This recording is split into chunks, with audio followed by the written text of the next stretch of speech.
50টা লিচু, যেটা দাম পড়ছে মাত্র 200 টাকা। আর আপনি যদি বাজারে একটা লিচি ফ্লেভারের জুস খেতে যান, আপনার দাম পড়বে 20 থেকে 25 টাকা। এখন আমরা দেখবো যে ওই 20 থেকে 25 টাকা জুস বেশি ভালো নাকি আমাদের এই অথেন্টিক লিচুর জুসটা বেশি ভালো। তো এখন আমরা এটাকে প্রথমে ছুলে নিব। আসলে বাজারে যেটা পাওয়া যায় ওটা মূলত কেমিক্যালে ভরা আর ফ্লেভার মাখা পাওয়া যায়, কিন্তু এই যে লিচু জুসটা দেখতেছেন না যে আমি বানাচ্ছি, এটা কিন্তু অথেন্টিক, উইদাউট ওয়াটার সুগার সবকিছু ছাড়া আমি বানাবো, যেটা আমার বাজার থেকে কিনতে পড়ছে 200 টাকা। তো আমরা আসলে খাওয়ার পরে বুঝবো যে আমাদের আসলে কোন জুসটা খাওয়া উচিত, বাজার থেকে 25 টাকা দামের লিচুর জুস নাকি এরকম নিজস্ব ভাবে জুস বানায় বানায় খাওয়া উচিত। যে এটা যদি 200 টাকা হয়, এর মানে এটা আমার বিক্রি করতে 260 টাকা এরকম দাম পড়বে, অর্থাৎ 260 টাকাতে আপনি লিচু জুস খাবেন নাকি 25 টাকা দামের লিচু জুস খাবেন। আমার হিসেবে এই জুসের দাম 300 টাকা হওয়া উচিত, কারণ এটা এই যে ছিলতে, তারপরে কাইটাটা এটা ব্লেন্ডারে দিব, অনেক সময়ের ব্যাপার ভাই, পরিশ্রমের কাজ।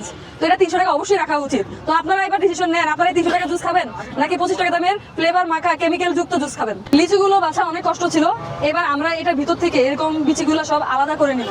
তো বুঝতেই পারতেছেন এটা কিন্তু লম্বা একটা প্রসেস, এই লিচুর জুস বানানো অনেক লং প্রসেস। তো আমার হিসেবে 25 টাকা দামের কেমিক্যাল অ্যান্ড ফ্লেভার লিচু খাওয়াই ভালো, কারণ এত লম্বা প্রসেস দিয়ে কেউ কোনো সময় লিচু খাবে না, এটাই স্বাভাবিক, লিচু জুস খাবে না। জীবনটা চলে গেল এই লিচু এগুলো সবকিছু পরিষ্কার করে এটাকে আলাদা করতে করতে।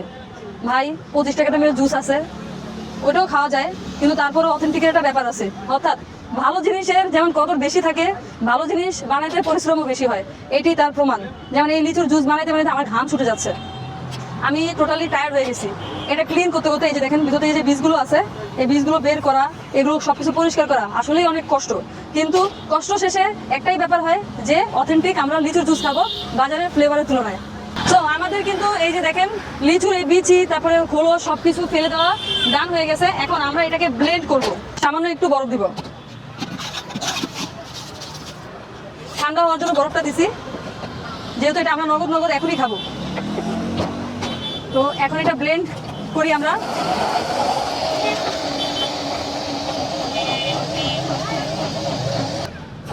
আমাদের লিচু জুসটা কিন্তু একেবারে রেডি হয়ে গেছে, সব থেকে ভালো এটা ছিল দুধ মিক্স করে, কিন্তু এই মুহূর্তে আমার ফুটকারে কোনো দুধ নাই, যার কারণে আমরা এভাবেই বানাইলাম। তো দেখতেই পাচ্ছেন আমাদের লিচু জুস রেডি। তো এই সেই লিচু দেখেন 50টা লিচু দিয়ে আমরা জুস বানাইছি, আর যেটা দাম পড়ছে হচ্ছে গিয়ে 200 টাকা, অর্থাৎ আমার এখানে মেকিং খরচ থেকে শুরু করে একটা যে শ্রমের ব্যাপার আছে এটার সাথে আরো 50-60 টাকা অ্যাড হবে।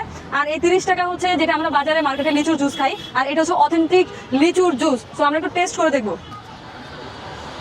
আমাদের অথেন্টিক লিচুর জুসটা কিন্তু একেবারে রেডি হয়ে গেছে। 50টা লিচু দিয়ে আমরা এই জুস বানাইছি, যেখানে মার্কেটে 30 টাকা দিয়ে কিন্তু জুস পাওয়া যায়। তো কেন আপনি এই 200 টাকা দিয়ে লিচু জুস খাবেন বা 250 টাকা দিয়ে লিচুর জুস খাবেন, এটাই হচ্ছে গিয়ে প্রমাণ যে 30 টাকা দিয়ে ভাই একটা লিচুর জুস কতটুকু ভালো হতে পারে, ওটা ফ্লেভার কেমিক্যাল ছাড়া। আর ওই লিচুর জুস কিন্তু দেখা যায় কি লং টাইম কিন্তু স্টোরেজও করা যায়। আর এই যে অথেন্টিক জুস বানাইছি আমরা, এটা সর্বোচ্চ গেলে 2-3 ঘন্টা, 3 ঘন্টা অনেক টাফ হয়ে যাবে, অর্থাৎ ভালো থাকবে, এরপরে নষ্ট হয়ে যাবে। তো আমরা এটা টেস্ট করে দেখবো। সেম এই যে এরকম অথেন্টিক লিচু ভাই, একদম লিচু সেম টু সেম, যেটা মিষ্টির পরিমাণ খুবই লিমিটেড, আর একটু টক একটা ভাব আছে। 100% লিচু কিন্তু মিষ্টি হয় না, এটা আমরা সবাই জানি। আর বাজারে প্রচুর পরিমাণে মিষ্টি হয় লিচুর জুস, আর ফ্লেভারে ভরপুর, ফ্লেভারটা প্রচুর পরিমাণে করা হয়, আর এটা ফ্লেভার খুবই লাইট, অনেক লাইট।